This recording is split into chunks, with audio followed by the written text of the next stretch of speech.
Gandang araw po, Doc Willie to. Pag-usapan natin, manas. Ang manas nakakatakot. Pag nakita mong may manas ka, turuan kita paano malaman. At maraming dahilan ang manas. Hindi basta-basta madali ang gamutan. Ito pinaka-shortcut na maituturo ko sa inyo bilang internist at cardiologist. Maraming dahilan ang manas. Pwede sa puso, mahina. Pwede kidney failure. Pwede atay, may depresya. O pwede yung pinaka hindi delikado yung lagi lang nakatayo, sales lady, gwardiya, lagi nakatayo, may manas sa hapon. Yun ang medyo okay na manas.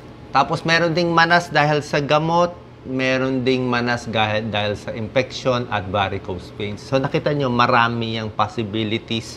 Actually, around 30-40 ang possible na diagnosis. Kaya hindi po pwede, Doc, ano gamot sa manas? Hanapin muna natin dahilan ng manas. Tuturo ko sa inyo. So, sa manas, pwede sa puso, sa baga, sa atay, pwede sa varicose, pwede lagi nakatayo, pwede rin dahil sa gamot. Pwede rin sa buntis. Mga buntis, madalas may konting manas. So, ang tinatanong natin, kailan lumalala yung manas? Sa hapon mo ba napapansin?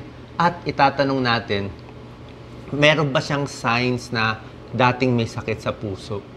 Dating may sakit sa kidney? Dating may sakit sa atay? So, pag sinabi dati na, may heart patient yan, heart failure yan, malaki ang puso, so baka heart failure, medyo mas mahirap gamutin yon. Pag sa atay, alcoholic, maputla, medyo malaki ang tiyan, maliit ang mga muscle, liver problem yan, maputla ang malakas uminom ng alak, so baka liver ang problem, pwede rin yon. Meron din namang kidney. Pag kidney, alam mo na yan, tumataas ang creatinine, hindi umiihi, o baka kidney. Tsaka sa akin, bilang doktor, nakita ko yung may kulay din yung sa kidney. Medyo dark, parang ashen gray, minsan may kulay sila. So, medyo yan ang iniisip natin. Puso, liver, o kidney. Tapos, meron ding manas dahil sa pag-inom ng gamot sa high blood. Tulad ng amlodipine, nifedipine, merong ganon eh.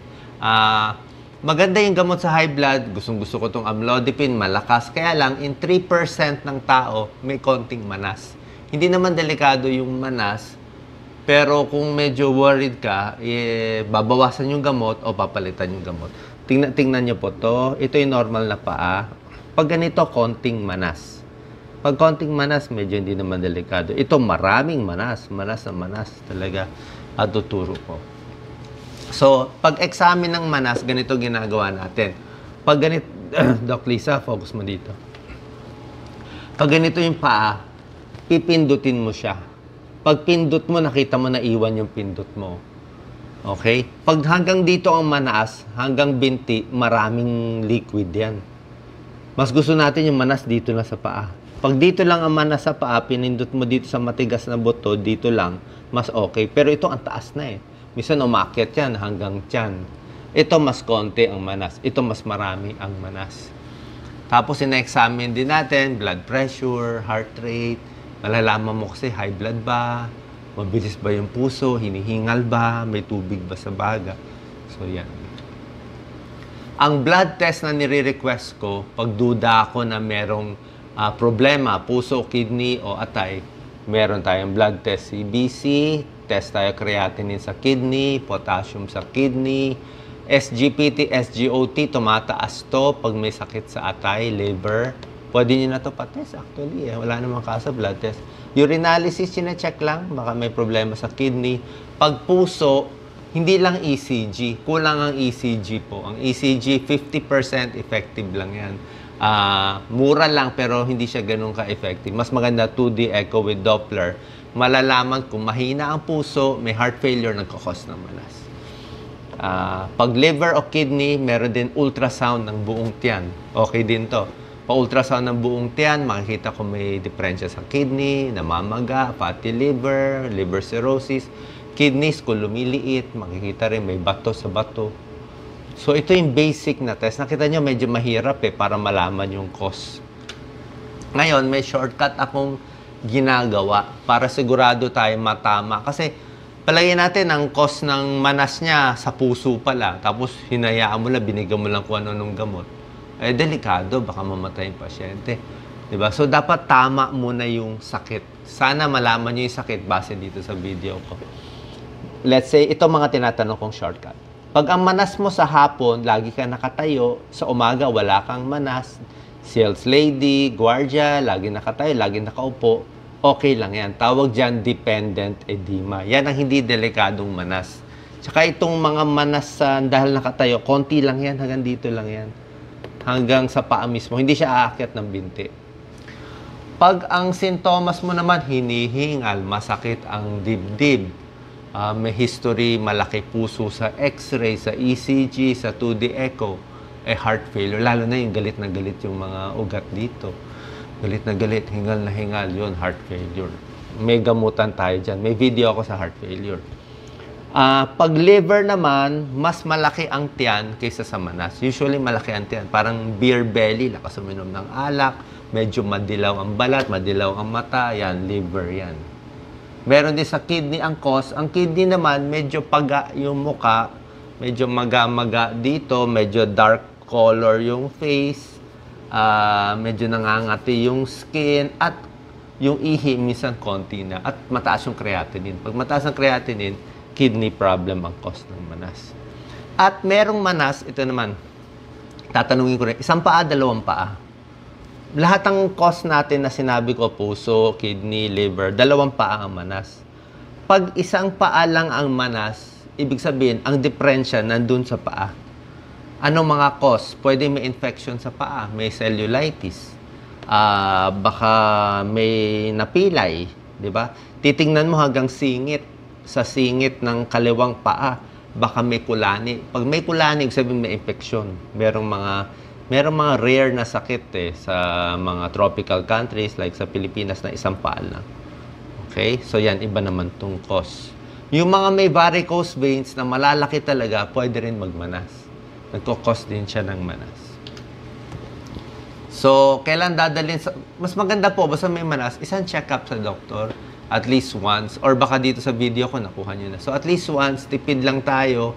Pag nalaman nyo na yung sakit, na-check na kayo ng internist, pwedeng cardiologist, pwedeng nephrologist, kidney specialist. Pag na-check na kayo, di alam nyo na saan ang sakit nyo, doon na natin babase ang gamutan.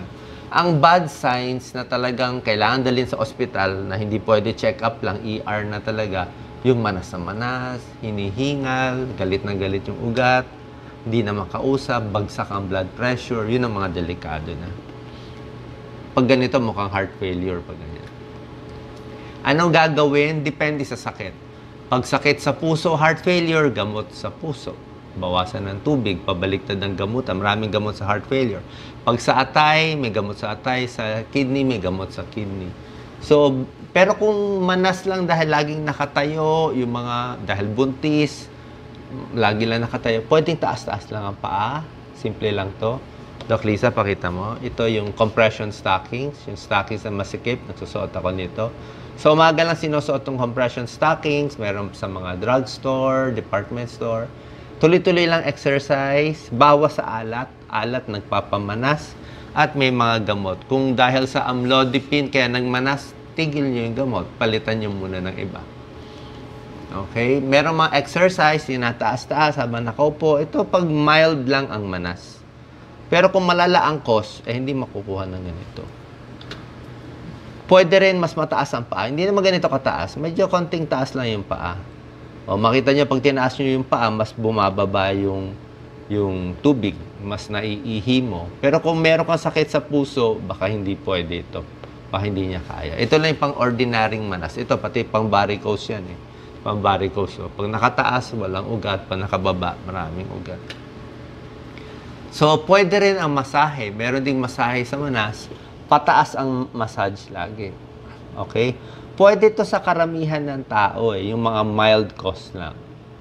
Pero merong pagkakataon, hindi po pwede. Palagay natin, napakalaki na ugat, varicose, baka masugat mo. Oo. Pero otherwise, yung konting pamassage pataas, may tulong yan. Kung mild lang, pwede mo gawin mag-isa. So, in summary, consult your doctor kahit isang beses for leg swelling. Tingnan kung puso, kidney, liver, buntis, dahil ba sa gamot, or dahil lagi lang nakatayo. So, sana po nakatulong to para makalinaw sa sakit sa manas. Okay, ito na yung pinaka maraming tips na maibibigay ko sa video. After this, sana mahanap yung cause ng manas. At pag nalaman natin kung ano dito, mas magandang matukoy na yung gamutan sa bawat isa. God bless.